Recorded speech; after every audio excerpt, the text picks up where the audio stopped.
Now it's time for the week that was. Let's take a look at the top stories that made headlines around the globe this week. And we're starting here in Nigeria because the National Bureau of Statistics has announced a significant decline in Nigeria's headline inflation rate, which fell from 34.8% in December 2024 to 24.48% in January of 2025, following the rebasing of the Consumer Price Index. Arise correspondent Frank Omalakwe has details. Nigeria's headline inflation declined to 24.48% in January 2025, following the rebasing of the Consumer Price Index. The National Bureau of Statistics says this represents a 10.32% decline from the 34.8% recorded in December 2024. The rebasing process, according to the NBS, is aimed at updating the base year for measuring inflation, which had become outdated. The Statistician General Adeyemi, while announcing the new data, says that by using a more current data for goods and services, the adjusted CPI provides a more realistic representation of price movement across the country. Now the result. The all-item index, which is used to measure headline inflation for January 2025, was 110.7. 110.7. That's the index. And this index resulting in a headline inflation of 24.48% on a year-on-year basis. The new MBS data further shows that the all items index, which is used to measure headline inflation for January 2025, was 110.7, resulting in a headline inflation rate of 24.48% on a year-on-year basis. The updated data, which now includes 4 additional indices, reviews year-on-year increases across key sectors, including farm produce, rising to 10.5%, energy reached 8.9%, the services sector climbed to 10.41%, goods increased to 10.79%, and imported food surged to 11.47%. Meanwhile, the food index for January 2025 stood at 110.03, translating to a year-on-year food inflation rate of 26.08%. These special indices include the Farm Produce Index. We never had this before.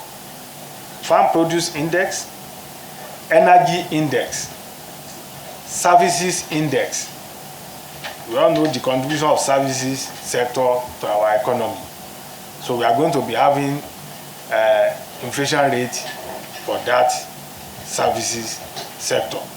While the new inflation rate is a positive indicator for macroeconomic planning, the real test lies in how quickly government policies can translate these figures into lower cost of goods and services for the average Nigerian.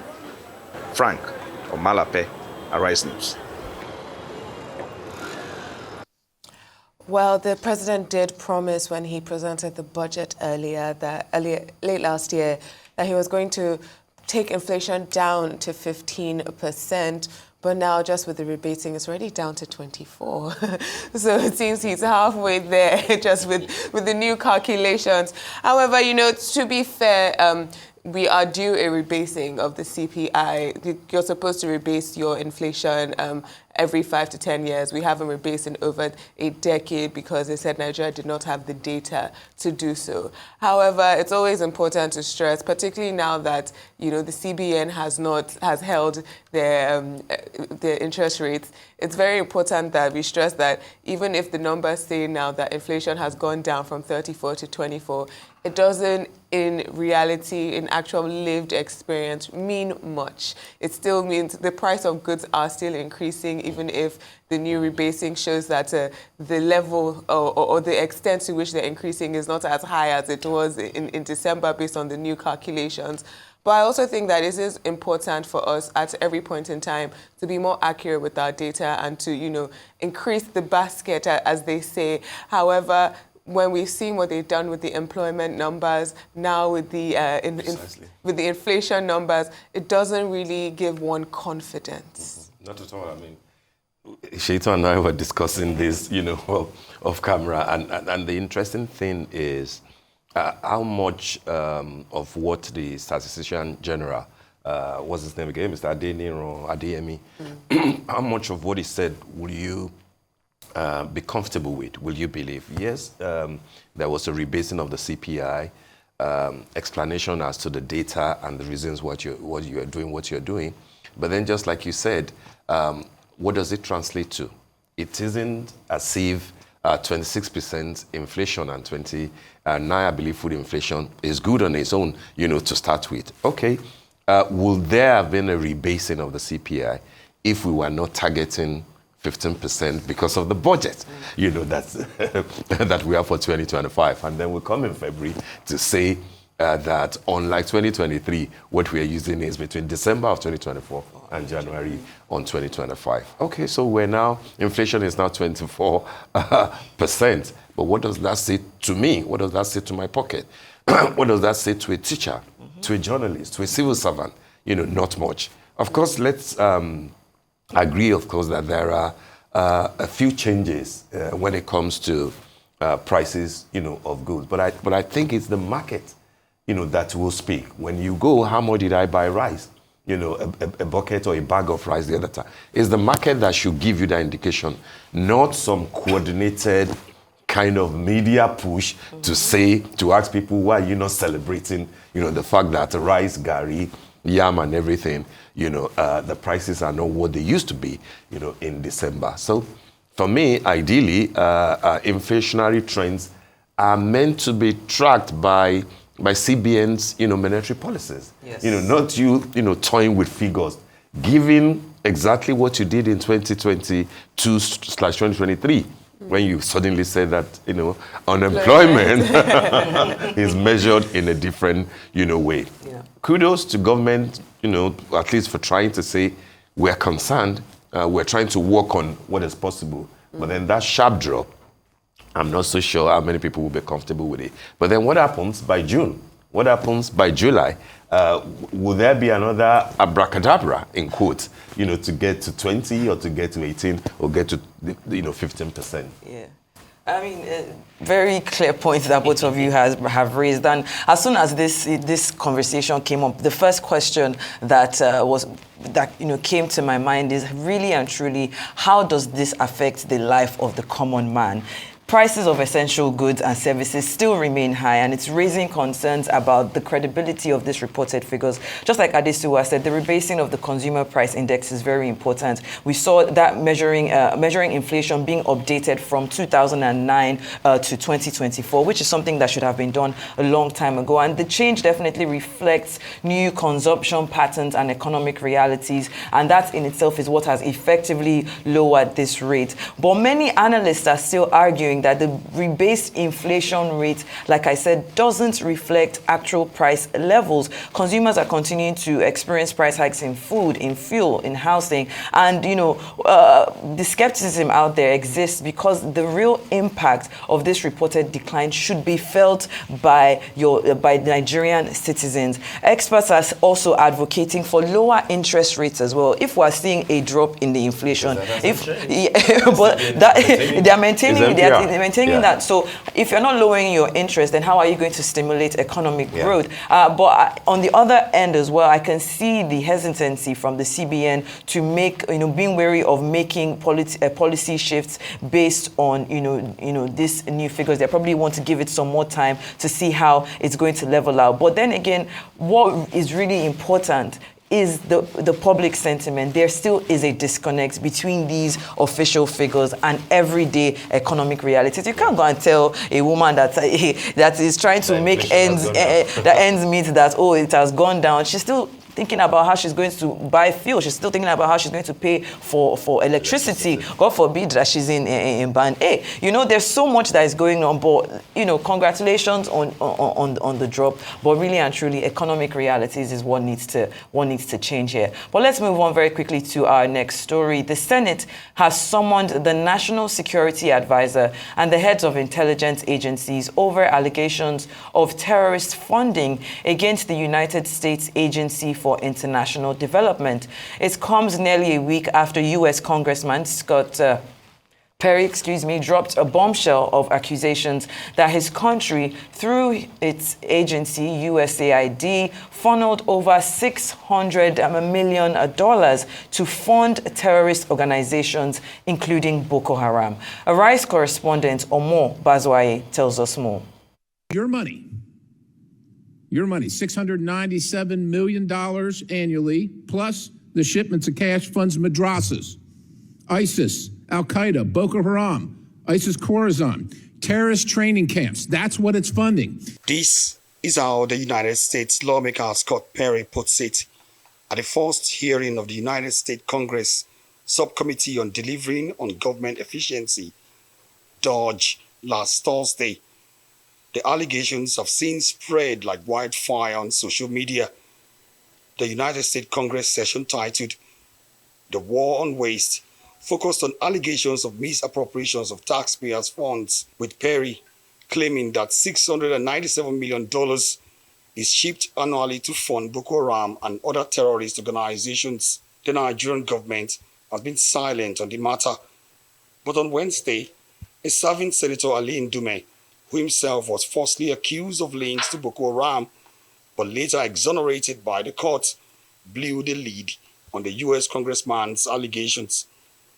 This comes as Nigeria's Chief of Defense Staff, Christopher Musa, made similar allegations of terrorism financing by some international NGOs in the theater of war. That USAID has been funding terrorist organizations across the world, Boko Haram inclusive.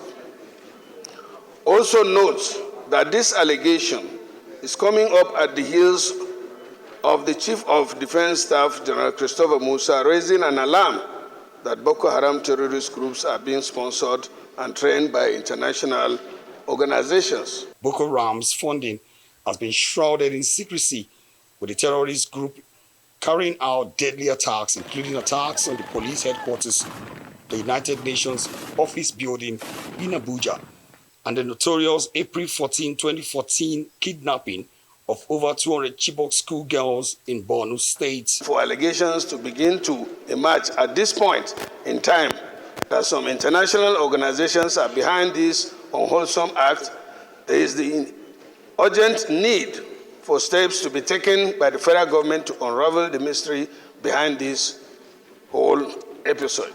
Ndume's point of order received support, even as Senator Abdul Nengi cautions that the matter should be discussed behind closed doors. I think there will be light at the end of the tunnel. Let us support this motion wholeheartedly so that we can unravel the veracity or otherwise of the allegation. We invite the National Security Advisor, the NIA, the Director of DSS, for a closed-door session with the Senate on this particular matter. The Senate subsequently resolved to summon the National Security Advisor, the DSS, NIA, and DIA, even as Senator Ndume tries to correct the impression that the allegations are a mere buzz on social media. This is not a social media stuff. And the investigation is going on right now in the United States Congress. 99% of what is in the social media is inaccurate. And sometimes total speculation, and sometimes based on mischief. There is no way we can shave a man's head behind his back. We must hear from our own security agencies. We must hear from our intelligence agencies. No date has, however, been fixed for the NSA and others to appear before the Senate. Omo Bazwaye, Rise News. $697 million is the amount that Congressman there, Scott Perry, is saying that the USAID funneled to sponsor, Boko Haram and terrorist groups. And these claims, of course, align with the the U.S. President Donald Trump's broader agenda of scrutinizing foreign aid programs. But when we, bring it down here, to Nigeria, and we see that motion that was put across by Senator Ali Ndume, noting, especially after the claims coming shortly after the Chief of Defense Staff himself, General Christopher Musa, raised alarm that terrorist groups in the country were receiving sponsorship and training from international organizations. There's no smoke without fire. There are people that have said that, okay, this statements by Scott Perry are politically motivated because of, foreign aid, Trump trying to reduce foreign aid interest. But that's not the case here. We've seen over the years the resilience of these terrorist groups. In fact, not just the resilience, we've even seen the multiplication of some of these terrorist groups that have expanded and even new ones that are popping up. If it is a situation where I'm very happy with the Senate saying that raising that motion and making it pass effectively, so that there's an objective investigation that is done. Boko Haram has plagued the Nigerian population for far too long. And if really and truly it's a situation that we're seeing that this money is being funneled directly to help fund these organizations, it has to be put to a stop as soon as possible. There isn't a timeline that has been given. I was really listening to the statement that the Senate President put out, where he said that these things are security matters, so they cannot be discussed in a public place. It's going to be a private meeting where this investigation is going to start, inviting Ribadu from the NSA, of course, from the DSS as well, and the NIA to get to the bottom of it. It's a very serious accusation. Investigations already happening in the United States, but here in Nigeria, we need to have a very objective investigation as well to get to the bottom of this issue. Absolutely. I mean, very few words to say about this because of the, security issues around it. Last week we discussed, what Scott Perry said and why people might be a bit hesitant, when it comes to, his submissions, given his style, given, his personality. Absolutely. But this isn't about Scott Perry. This is about our own national security, and who do we listen to? We listen to Christopher Musa, the Chief of Defense Staff, who, clearly was unambiguous about the fact that you can't have the sort of insurgency and the sort of, banditry and terrorism acts that we've been witnessing over the years from Boko Haram, and not suspect that there is a funding, there is consistent, kind of funding, from abroad. Maybe NGOs, maybe, it's worth investigating. Who again do we listen to? We listen to, a Professor Bolaji Akinyemi, who said that, hey, don't get carried away about whether it is politics of Trump and Scott Perry or not. The point is that, the United States of America itself has a record of interfering, in other people's matter. The United States has a record of directly or indirectly funding organizations that have turned out, to be a terrorist organization, either for regime change or for whatever interest. And therefore, it is incumbent on us, on our security apparatus, to ensure that if allegations are there, forget whether they came through the social media and it's not 99% correct, like Senate President is saying, or it came through a vessel like Scott Perry, who you may not, who may be doubtful. What is important is to at least check, what the facts are, so that we can guide against such things in the future. When it comes to us, constantly jumping at foreign assistance, constantly jumping at everything foreign, I think what this is teaching us is to be careful.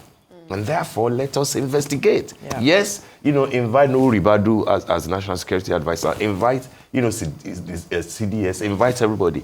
Maybe there are political implications, that dates back to a few years ago, 10, 15, but let us at least have an idea of the sort of funding that might have passed through, Boko Haram.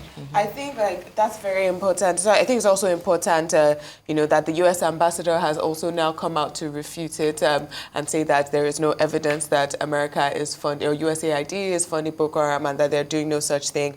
But I also think beyond that when we're talking about Boko Haram and its funding, we have seen investigations in the past. They have told us that Nigerians went to the UAE to set up a cell there to fundraise.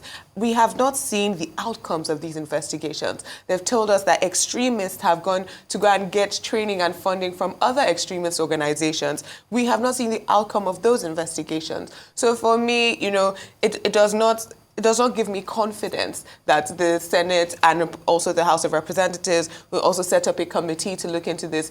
I have no confidence in this activity because the investigations in the past have produced no outcome. We have seen that even Boko Haram themselves have told us that they go and they raid the army and collect their weapons. Just a couple of weeks ago, we were talking about the soldiers who were found guilty of mutiny because they said I believe it was over a decade ago, they said that the Boko Haram terrorists had better fighting equipment, better weapons than they were. The terrorists were better equipped than our army at that point in time, and the men said they did not have the ability to fight these terrorists. 10 years later, we have not seen the outcome of these investigations. And so for me, yes, it is important to look at if the US is funding Boko Haram or if any other foreign entity or country is funding Boko Haram. But also when we're talking about the fight against Boko Haram, fight against ISWAP, fight against Lakurawa or Lukurawa, these new organizations, then we need to see proper, we need to see outcome from your investigation and not just the activity when it's trending on social media. I totally agree with you, but of course the reason why we haven't seen anything is because of the part behind, the funding and the interest in such terror groups. And that's why we must keep emphasizing that, go after it, let us know what is happening. And definitely more transparency on foreign aid distribution going forward. Absolutely. All right, let's move on. A plenary was marred by a rowdy session as Senate President Godswill Akpabio ordered that Senator Natasha Uduaghan be thrown out of the chamber after she refused to relocate to another seat in the Senate. Our correspondent Omo Bazoaye has more on the day's drama.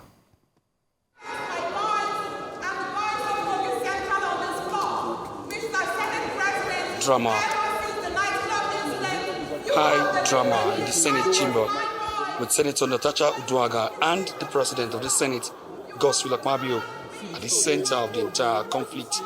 At Thursday's plenary, trouble started after the Chief Whip, Senator Mohammed Mongunu, informed Akpabio about Senator Natasha's refusal to relocate to a new seat allocated to her as the Senate tries to fill the space created by the defection of two senators from the opposition to the ruling All Progressive Congress, APC.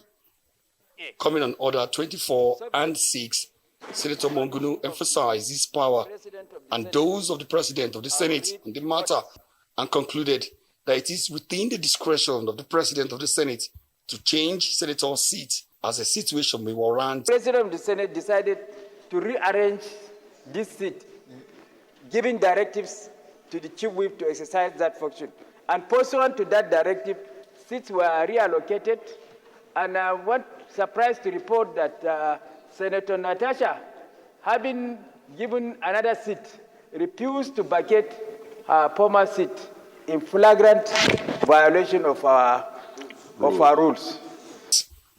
Mongunu insisted that a senator can only speak from the seat allocated to him or her, stressing that the Senate President can then go ahead to exercise his power not to allow the senator contribute to any matter from a seat not allocated to him or her.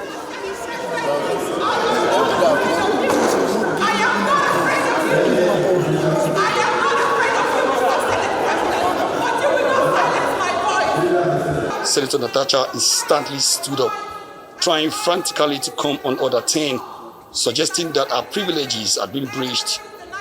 But it was a little too late, as Senator Mongunu's orders had already been sustained, and Akpabio was not willing to listen to what she had to say. Order, please. Dismiss Senator Natasha, please. You are not recognized to speak from there. That is the order of the Senate. Sir, Order 10 on privileges. Order 10 on privilege. Distinguished Senator Natasha. Any senator may rise at any time can the to Sergeant speak at Arms upon a matter of privilege suddenly arising, and he shall be prepared to move without notice. A motion. The Senate President then ordered the Sergeant at Arms to evict Senator Natasha from the chamber as the senator from Kogi Central continued to protest loudly, unwilling to let go her seat or leave the chamber. This also earned her a suspension call. Show me the session that allows suspension immediately. By this time, Senator Adam had taken position, ready to escort Natasha out before a few senators, including sitting partner Senator Austin Akobundu, stopped them. But then, other senators quickly intervened, appealing to the Senate President. Their intervention, however, managed to douse all of the tension, leaving Natasha occupying her seat and staying put in the chamber. Later, the two other senators from Kogi State, Issa Jubrin and Sunday Karimi, apologized to the Senate over what had played out. Let us not go further to go into committee of the whole to just discuss this issue. Let's focus on why we're elected here. The matter will be dealt with at the appropriate time. Omo Bazwai, Rise News. Yet another drama in the upper chamber. I mean, it's not new, you know. It is not new. Even with Akpabio himself, you know, everybody saw the video of the encounter that he had with the former Senate President Bukola Saraki, in the 8th Assembly. It's not new. Even in the lower house, everybody will recall the encounter between Honorable Shino Pella, and the former speaker, Bajabi Amila, who was also accused of not recognizing Shino Pella, and he had to, stand up, almost walking, to the speaker. But I think for what happened the other day between Senator Natasha and the Senate President, for me, it's a question of two wrongs, can make a right. I think the rules of the Senate are very clear. If you have been reassigned to another seat, the proper thing to do is to go to that seat and make your case from that new seat. But the Senate rules don't say that. No, there are rules. They don't what? The Senate rules don't say that. What do they say? The Senate rule, first of all, the rule on sitting says that, yes, you may speak from your seat, and that from time to time... It's only from your seat that you can speak. And that from time to time, the Senate President can move your seat. Absolutely. However, she was speaking out, and the rules do say that at any point in time, at that immediate point in time, when you raise your privileges, the Senate President has said what she was not able to read because she read 15. 16 says that when a matter of privilege at any time arises, the President shall, until that matter is disposed of, or unless a debate is had, he must suspend consideration of the previous matters. He did not. And that's the difference in how he comported that activity versus how Saraki did. Because when it was Akpabio who was upset about his seat, if we all remember, he was able to speak on the issue before it was decided upon. He apologized later. He apologized later, but he spoke in that moment. I don't think it's an accurate Can I come in reference. here just to quickly touch on what she said? She had been reassigned the seat. It was at this point because we had seen a lot of swapping and cross-carpeting was happening. And she was not the only one that was affected, but she was the only one that insisted that she was going to speak from that seat. Now, I'm not saying that what happened that day, just like you've rightfully said, two wrongs don't make it right. And what I actually even feel about the matter that day is that it wasn't even really about the seat.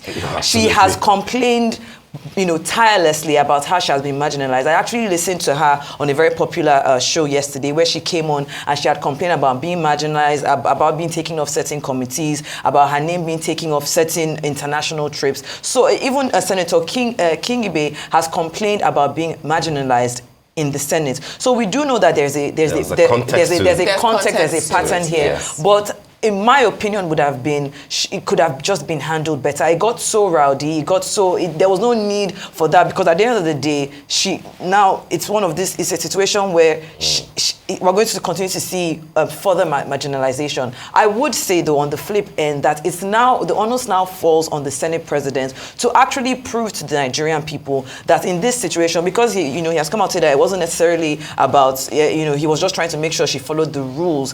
When we're practicing politics, this is supposed to be about lawmaking, about legislation. Let's not get carried away with who is sitting where are you sitting. Let us focus on the matters that be. Definitely, two wrongs don't make it right. But in this situation, she was not the only person that was reassigned, even though I understand that this was just one of those things that it was a breaking point for her, and that was why she reacted that way. That's correct. Yes, I think if your qualm, if your issue is marginalization, your voice being silenced, your mic being put off, your seat being put in the corner of the room, is highlighting that marginalization.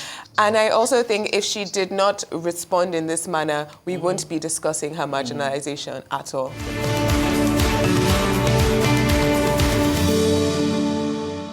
Well, welcome back to the morning show here on Arise News.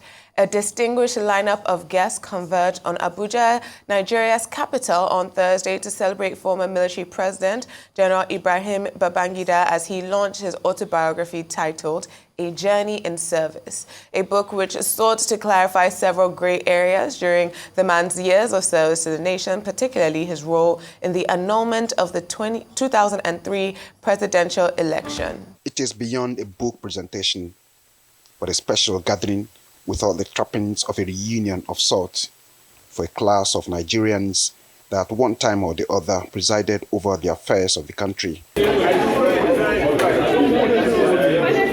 Nigeria's current leader, other high-profile guests from within and outside joining for the presentation of the autobiography of former military leader Ibrahim Badamasi Babangida and a fundraising for his proposed presidential library. You have not only contributed to history making, you have contributed to documenting history. It is an important part of our nation building to keep accurate records. Please, don't be unduly worried about critics and pull him down syndrome. It is a significant gathering in many ways. Most of those on the front row here were either at one time or the other adversaries to each other. But today, life has come in full circle and are all here together witnessing an important documentation of Nigeria's history. There's a gentleman here who was an elected senator in 1992 in the course of Babangida's transition program. When Babangida annulled the 1993 election and General Abacha took over and dissolved the Senate, that senator tried to reconstitute the Senate in resistance to the dissolution. He was detained, charged to court. He escaped into exile. Today, he is also here to celebrate with his former tormentors. But goodwill messages, a keynote speech by the immediate past president of Ghana, Nana Akufo-Addo. Up till a few years ago, I would have said without any hesitation that after years of argument and experimentation, we have come to a consensus that multi-party democracy would be the most suitable form of governance structure for our continent, including West Africa. The regional grouping ECOWAS certainly thought that this consensus was accepted throughout its member states. In terms of your leadership, Nigerians know you contributed significantly in terms of the infrastructural development of this country and the social mobilization. We cannot write the history of Nigeria without dedicating a reasonable part to your service as the president of Nigeria. You've done well. And many more, which actually qualify as a reenactment of Nigeria's political history. I want to thank Your Excellency Ibrahim Badamasi Babangida for putting down your memo. I think it will go a long way in enriching the history of this country. Congratulations. Who annulled the June 12th election? Of course, I will not disclose that to you. You would have to buy the book to find out. He puts the facts out there. He gives his own reasons for the actions that he took, and he admits where he believes he was wrong. He also answers the question whether Abiola actually won the June 12th elections. And I quote him, "Although I am on record to have stated after the elections that Abiola may not have won the elections, upon deeper reflection and a closer examination of all available facts, particularly the detailed election results, which are published as an appendix to this book, there was no doubt that MKO Abiola won the June 12th elections. Upon closer examination of the original collated figures from the 110 polling booths nationwide, it was clear that he satisfied the two main constitutional requirements for winning the presidential elections, mainly majority votes and geographical spread. Having obtained 8,128,720 votes against TOFA's 5,848,247 votes, and securing the mandatory 1/3 of the votes cast in 28 states of the Federation, including Abuja. I am gratified that the Buhari administration finally recognized him as a former head of state of Nigeria." Of course, the story here won't be complete if that aspect of Nigeria's history is not part of it. The man at the center of it all, IBB, reflects and admits the imperfections of the process that led to the annulment of Nigeria's adjudged freest and fairest election. As the leader of the military administration, I accept full responsibility for all decisions taken under my watch.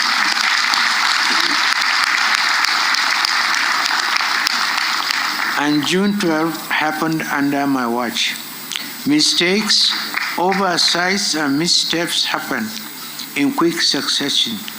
But I say in my book, in all matters we acted in the supreme national interest so that Nigeria could survive. Our nation's march to democracy was interrupted, a fact that I deeply regret, but Nigeria survived and democracy is still alive. And to the challenges of now, here is Nigeria's current president. We find our leaders there. The situation that brought us together and the one that we continue from this moment on. The revolutionary courage that brought leadership out to build our country. I'm glad that about what is happening in America and Europe, the contradiction that we are seeing now all over. What is it telling us? It's telling us to wake up. That's how this event ends, but it is one that is certain to start a new round of debates on Nigeria's journey to the current political dispensation. Tokunbo Oyetunji, Arise News. Well, that's all on the week that was.